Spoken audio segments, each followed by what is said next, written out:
So billionaire Mark Cuban just made a statement that should wake up every single entrepreneur. Check this out. I've been through every single technology, event and evolution, and this blows them all away. Learn all you can about AI. Companies don't understand how to implement all that right now to get a competitive advantage. You got the head of Microsoft saying software is dead because everything's going to be customized to your unique utilization, right? Or usage. Who's going to do it for them? Particularly small to medium-sized businesses. There are 33 million companies in this country. 30 million of them are solopreneurs, right? And single person enterprises. There are millions of companies that have 1, 5, 10, 50, 100, 500 people that aren't going to have AI budgets, aren't going to have AI experts. There is nothing intuitive for a company to integrate AI. But here's what he didn't say out loud. The entrepreneurs that figure this out are going to be so far ahead of their competition. But don't take my word for it. See what happened when I helped one of my clients install these systems into his business. I've been able to save over 100 hours of me and my leadership's time. I've increased my capacity by 6.5x for my entire company without needing to add payroll. I've cut my payroll down by $45,000 a month every single month. And I've dramatically increased the quality in my business because I have autonomous agents that are able to process data significantly faster and better than human beings and make way less mistakes. So this isn't something that's happening in the future. This is happening right now. Because the reality is right now, there's a huge gap between what entrepreneurs think AI can do versus what it actually can do. And that gap is going to be the biggest opportunity of your lifetime, but only if you take advantage and you move before everyone else does. Because while your competitors are still debating whether AI is ready, smart entrepreneurs are implementing an AI workforce in their business to buy back their time, increase their revenue, cut their payroll, and increase productivity. So if you run a 6, 7, or 8-figure business and you're tired of being the bottleneck in your business and you know you probably should be implementing AI into it in some capacity, but you just don't know where to start, then this is going to be the most important video you watch all year. Because I'm going to walk you through the steps of how you can install an AI workforce that works for you 24/7, doesn't call in sick, doesn't make excuses, and doesn't forget, and just gets things done. So you're probably wondering, who is this guy in the purple shirt? Well, my name is Dr. Emeka. I'm actually a physician, and I've been talking about AI systems and automation for quite a while. So it all started when I went down this journey to become a physician. I'm born to Nigerian parents. Dad's a doctor, mom's a nurse. So I had a couple of different options: doctor, lawyer, engineer, or failure. I ended up choosing the doctor route. But on that journey, I still was very inclined to do something entrepreneurial, and I really loved business. So what I created was a health coaching company called Blade Fitness. And during that time period, I grew that business to having 400 clients at some point in time. I did about $250,000, but I was busy because I was a medical student and I also was someone running a business. So that's when I started learning about AI assistants and automations. I hired a bunch of different coaches. I spent over $50,000, $60,000 in coaching, all in order to learn the things that I now implement in other businesses. So now I have an agency that helps businesses grow and scale their business through automation, advertising, and content. And I teach these tactics every week in my communities. So you might be able to relate to a little bit of my story. You start this business, you have all this grand idea of making all this money and being successful and all the time and money freedom. Then you realize that you kind of just trap yourself in a little bit of a box because everything relies on you. You have to fix all the problems. You have to deal with the sales calls, the hiring. You have to make sure you're doing finances and payroll, client issues, operation. Everything is reliant on you. And you end up becoming an employee of your business instead of actually an owner of your business, right? So the systems that we create, the goal is ultimately to give you more leverage to get outside of the business so you can work on the business instead of always being inside the business. And this is not something that is in the future. Like we heard Mark Cuban said, this is coming right now. McKinsey said that 57% of all US work can be automated with technology that already exists today. And Jack Dorsey, who owns Square and Cash App, laid off 40% of their workforce. That's 4,000 people. And I'm not encouraging you to get rid of all your employees. However, my team last year grew from 2 to 12 and then got down to 6 because of all the automations and systems that I put into place. And I started saving about $20,000 of payroll. So that can happen if you kind of realize that, okay, I'm paying people to do things and they're not actually cost effective.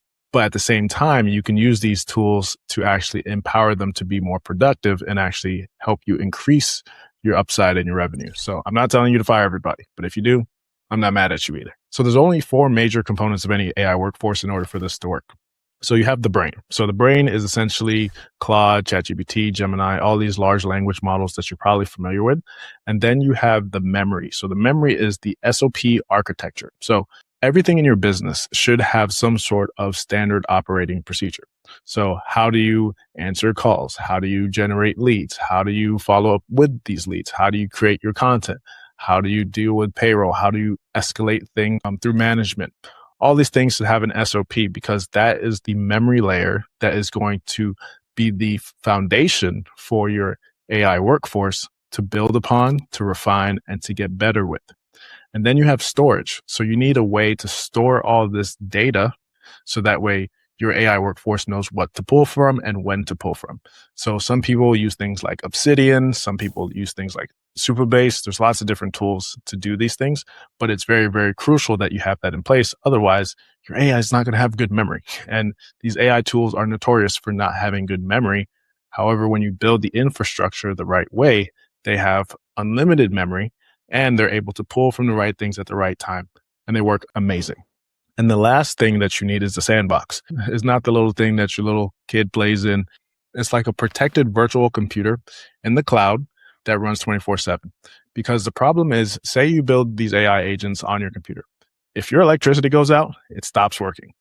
And that happens to a lot of people. So what we do is we deploy your AI agents to virtual servers in their own private sandboxes so that they're protected. You don't want your data being shared with someone else's data.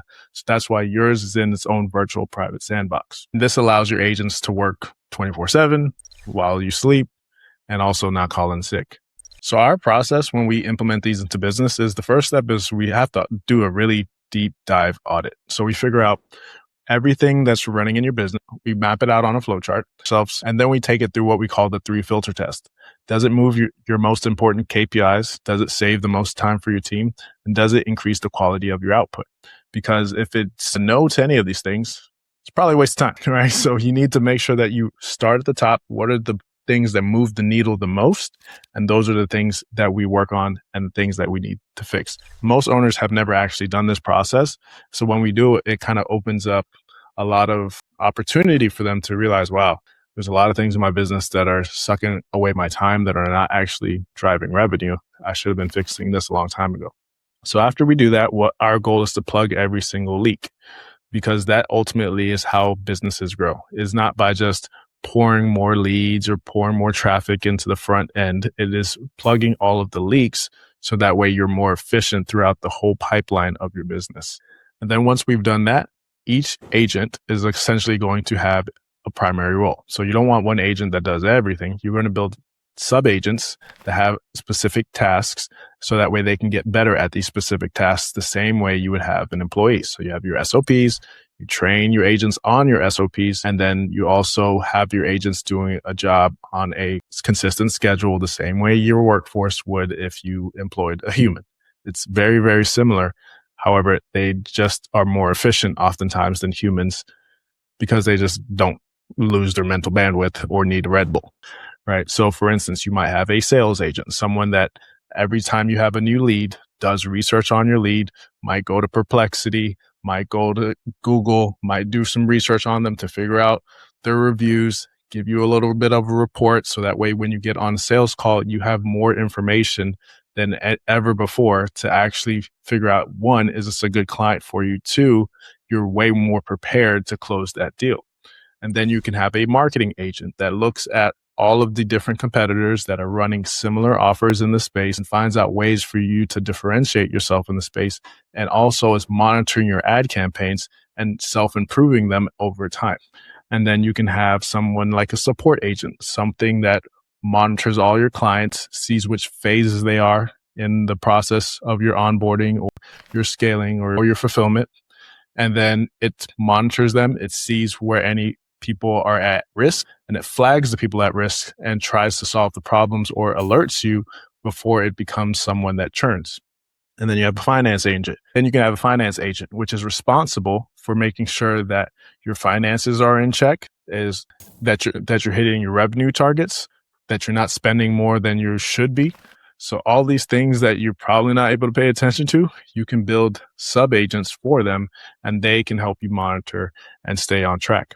And then if you're creating content in business, like you probably should be, you can actually have your agents send you a daily report about what is trending in your space during this time period. So as you can see, I get an AI Tech and Daily Roundup, and also something that tells me about what's going on in the peptide and longevity space, because those are the types of content that resonates with me and my audience.